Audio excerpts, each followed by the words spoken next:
Moms kitchen. రకరకాల పదార్థాలు చేసుకుంటామండి మనం. సాయంకాలం చేసుకునేందుకు బియ్యంతో చేసే పప్పు చెక్కలు. మా ఊళ్ళలో మేము పప్పు చెక్కలని అంటాము, మరి ఇక్కడ ఏమంటారో చెక్కలు అని కొనుక్కుంటూ ఉంటాం. అయితే ఈ పల్లీలతోటి చిక్కీ చేస్తాం చూడండి, దాన్ని కూడా పప్పు చెక్కలు అనేవాళ్ళం చిన్నప్పుడు. అయితే బియ్యపిండితో చేసే చెక్కలు రకరకాలుగా చేస్తారు. ఆంధ్ర వైపు ఏమో పెసరపప్పు కానీ శనగపప్పు కానీ వేసి చేసుకుంటాం. ఇక తెలంగాణ వైపు వెల్లుల్లిపాయలు కూడా వేస్తారండి, బాగుంటాయి, పెద్ద పెద్దవిగా చేస్తారు. ఇంతంత చిన్న సైజు గారెల్లాగా కాకుండా పెద్ద పెద్ద అరిసెల్లాగా కూడా చేస్తారు. రకరకాలు, ఒక్కో ఊళ్ళో ఒక్కో రకంగా, మనకి ఏది బాగుంటే ఏది చేతొస్తే అది చేసుకుంటాం. అయితే దీనికి కొట్టుపిండి అక్కర్లేదు కదా, మనం ఇంట్లో కొట్టక్కర్లా తడపక్కర్లా, మరపట్టించిన బియ్య పిండితోటి సింపుల్గా చేసేసుకోవచ్చు. నా మటుకు ఏంటంటే వెన్న చిలికిన రోజున కొంచెం అంత వెన్న ఉంటే చెక్కలు చేసేసుకుందాం అనిపిస్తుంది. వెన్న వేస్తే చెక్కలు చాలా బాగా వస్తాయండి. అది అలాంటి పద్ధతి అలవాటై ఉందన్నమాట. ట్రై చేసి చూద్దాం. దీనికి ఒక ఓల్డ్ మెథడ్ ఒకటి ఉందండి, ఇంగువ పాలు వేయటం. అంటే ఇంగువని, పాల ఇంగువని దొరుకుతుంది. అదేంటంటే ముద్దగా ఉంటుంది. ఆ ముద్ద, చిన్న ముద్దని నీటిలో వేసి నానబెడతారు. నానబెట్టేసరికి అది తెల్లగా వస్తాయి నీళ్ళు. ఆ పాలు పోస్తే ఆ ఇంగువ పాలు అంటారు. అవి పోస్తే భలే మంచి రుచికరమైన వాసన వస్తుంది. సో మన దగ్గర ముద్ద ఇంగువ అయితే లేదు కాబట్టి ఏం చేసాము, మామూలు ఇంగువనే, ఎల్జీ ఇంగువనే నీళ్ళల్లో వేసేసాం.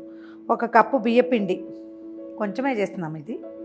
అయితే ఇందులోకి 1 పెద్ద స్పూను పెసరపప్పు, తర్వాత ఏం చేయాలంటే 1 పెద్ద స్పూను పెసరపప్పు కంటే ఎక్కువ ఆ మాత్రం వెన్న ముద్ద వేసేసి ఒకసారి మొత్తం కలిపేయాలి, పిండిలో కలిసేలాగా. వెన్న వేసినట్టు తెలియాలన్నమాట. పప్పు ముందు ఎందుకు వేసానంటే కొంచెం తడి కూడా కలుస్తుంది కదా, బాగా ఈవెన్గా వెన్న కలుస్తుంది అన్నమాట. అయితే ఇది మనం ఎక్కువ చేసుకునేటప్పుడు ఏంటంటే నీళ్లు మొత్తంగా పోసేసి చపాతీని పిండి కలిపేసినట్టు కలుపుకోకూడదు, కొంచెం కొంచెం కలుపుకోవాలంటారు. సో అదొకటి ప్రాక్టీస్లో ఉంచుకోవాలన్నమాట. ఇది కొద్ది తక్కువ చేస్తాం, 1 కప్పే చేస్తున్నాం కాబట్టి మొత్తం కలిపేసుకోవచ్చు. ఎక్కువ చేసేటప్పుడు ఏంటంటే పిండికి మొత్తం మసాలాలన్నీ, పౌడర్లన్నీ వేసి కలిపేసి నీళ్ళు మాత్రం కొంచెం కొంచెం పోసుకోవాలి. చూడండి, ఒక రకమైన క్రమ్లీగా అయింది కదా, ఇలా ఉంటే బాగా వస్తాయి. దీనికి సరిపడా ఆ మాత్రం ఉప్పు, పచ్చికారం వేసుకుంటే బాగా చెక్కలు ఎర్రగా వస్తాయి వాళ్ళ ప్రాక్టీస్ని బట్టి.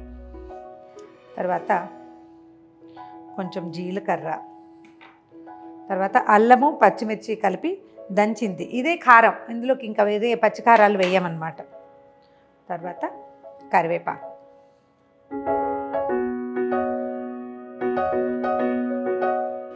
అండ్ లాస్ట్ ఫైనల్ టచ్ ఏంటంటే పల్లీలు, వేయించిన పల్లీలు కనుక ఉంటే వాటిని కాస్త దంచేసి 1 స్పూన్నర అవి వేస్తే మంచి క్రంచీగా వస్తాయన్నమాట, బాగుంటుంది. ఇక్కడైతే తెలంగాణలో కొత్తిమీరను తర్వాత ఈ వెల్లుల్లిపాయలు వేస్తారు, మనం కరివేపాకే వేసుకుంటున్నాం అన్నమాట. నీళ్ళు పోసి కలిపేసుకోవటమే. అయితే ఏం చేద్దామంటే ఈ నీళ్లు పోసే ముందే స్టవ్ మీద మూకుడు పెట్టేసుకుని నూనె పోసేసుకుందాం. నూనె బాగా కాగినాకే మనం చెక్కలు చేయగలుగుతాం. ముందు పిండి పోలో నీళ్ళు పోసేసామనుకోండి, అది నానిపోయి అంత బాగా ఉండదు.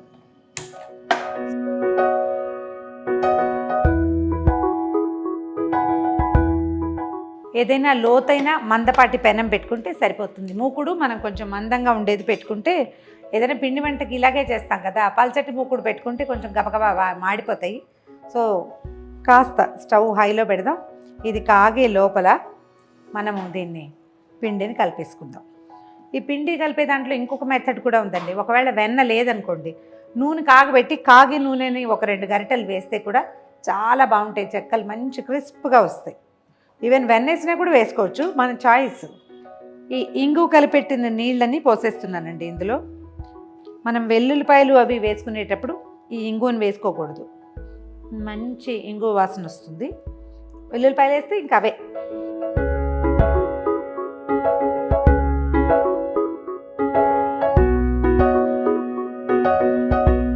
ఇది పిండి ఎర్రగా ఉండాలంటే పచ్చికారం వేసుకోవటం ఒక మెథడ్, మన అలవాటుని బట్టి. పిండి అంతా ఈవెన్గా కలిసేలాగా కలిపి పెట్టుకోండి. మామూలుగా వీటిని ఏం చేస్తారు, చేతితో తడతారు, తర్వాత ఏమో అప్పడాలు పీట ఉంటుంది కదా, చపాతీ పీట, దాని మీద తడతారు, పూరీ ప్రెషర్లో వేస్తారు, తర్వాత ఒక ప్లాస్టిక్ కవర్ మీద వేస్తారు. ఒక ట్రెడిషనల్ ఓల్డ్ మెథడ్ ఒకటి ఉందండి, అది చూపిస్తాను. ఒక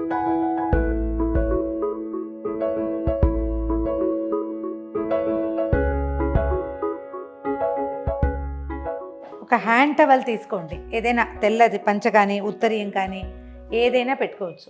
దీంట్లో ఏం చేయాలంటే ఉండలు మనకి కావాల్సిన అంతంత గ్యాప్లో పెట్టుకోవాలి. 6 ఉండలు పెట్టామనుకుందాం. ఇవి స్ప్రెడ్ అవ్వటానికి వీలుగా స్పేస్ ఉంచుకోవాలన్నమాట. దీన్ని దాని మీద కవర్ చేసేయండి కరెక్ట్గా. ఇలాంటిది ఏదైనా అమాందాస్తా లాంటిది కానీ ఏదైనా కంచు చెంబు కానీ దాంతో వీటికి ఒక మొట్టకాయ మొట్టండి, అంతే.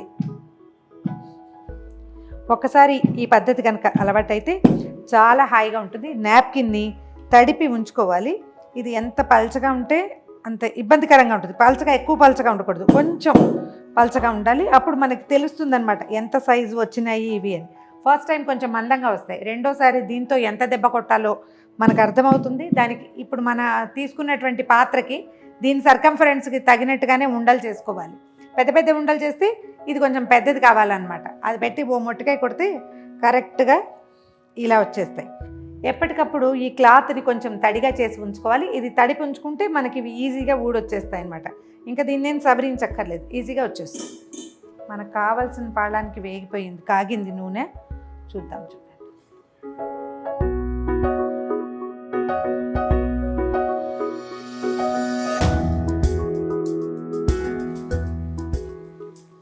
ఈ పనులకి ఇద్దరుంటే చాలా బాగుంటుందండి. మనం ఒకళ్ళమే ఉంటే ఏం చేస్తాము, అలాగే కష్టపడి చేసుకోవాలి. ఎవరిని తెస్తాము ఇద్దరిని అని అడగండి. హస్బెండ్ ఉంటే వాళ్ళతో చేయించండి నిర్మోహమాటంగా. ఏదో ఒక పని చేయాలి వాళ్ళు. అయితే ఇది కాకపోతే మొట్టకాయలు కొట్టడమైనా చేయొచ్చు కదా ఈజీగా. ఎర్రగా కాలేక తీసేసుకోవటమే. చూడ్డానికి కరకరలాడుతున్నాయి చూడండి. ఒక బౌల్లో చిన్న టిష్యూ వేసి పెట్టుకుని అందులోకి తీస్తే ఏదైనా ఎక్సెస్ ఆయిల్ ఉంటే పీల్చేస్తుంది.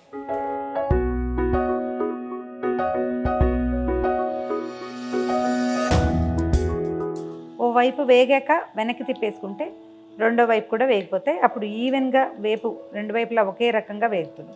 ఈ మొత్తం ఉన్న ఉండలన్నీ చేసేసుకోవటం. అయితే ఒక 2-3 సూత్రాలు మనం పాటించాల్సింది ఏంటంటే, తక్కువ పిండి కాబట్టి ఒకేసారి కలుపుకున్నాం. పిండి డ్రై అయిపోతే చెక్కలు విడిపోతాయి.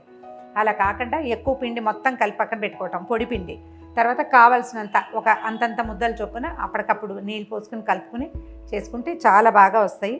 దీంట్లో ఇంకా ఏమేమి వేసుకోవచ్చు అవన్నీ కూడా ఎవరెవరి చాయిస్ని బట్టి. ఇది ఒక స్టైల్ అన్నమాట. ఈ పద్ధతి ప్రకారం చేసేసుకోవచ్చు.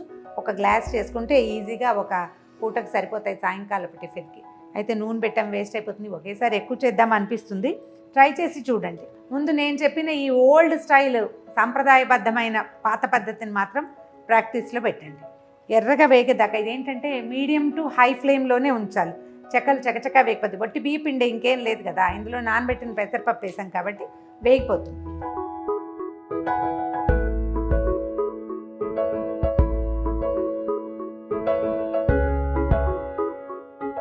కరకరలాడే బియ్యపిండి చెక్కలు రెడీ. అయితే మనం వీటిని డబ్బాలో వేసి పెట్టుకుంటే 15 days దాకా నిలువ ఉంటాయి. పై ఊళ్ళల్లో ఉండే పిల్లలకి, ఆఫీసుల్లో ఉండే పిల్లల కోసం చక్కగా చేసి పంపించవచ్చు. బియ్యపిండి ఫ్రెష్గా మనమే మరపట్టించుకుంటే బ్రహ్మాండంగా వస్తుంది. ఒక నిమ్మకాయ ఎంత వెన్న వేసి కాస్త పల్లీలు పొడి వేసి కనుక చేసుకుంటే, నేను చెప్పిన మొట్టకాయల ఐడియా మాత్రం ఫాలో అవ్వండి. దాని గురించి మీ ఉద్దేశం ఏంటో తెలియచేయండి. ఈ వీడియో కనుక మీకు నచ్చినట్లయితే లైక్ చేయండి, షేర్ చేయండి. మరిన్ని వీడియోల కోసం సుమన్ టీవీకి సబ్స్క్రైబ్ చేసుకోండి.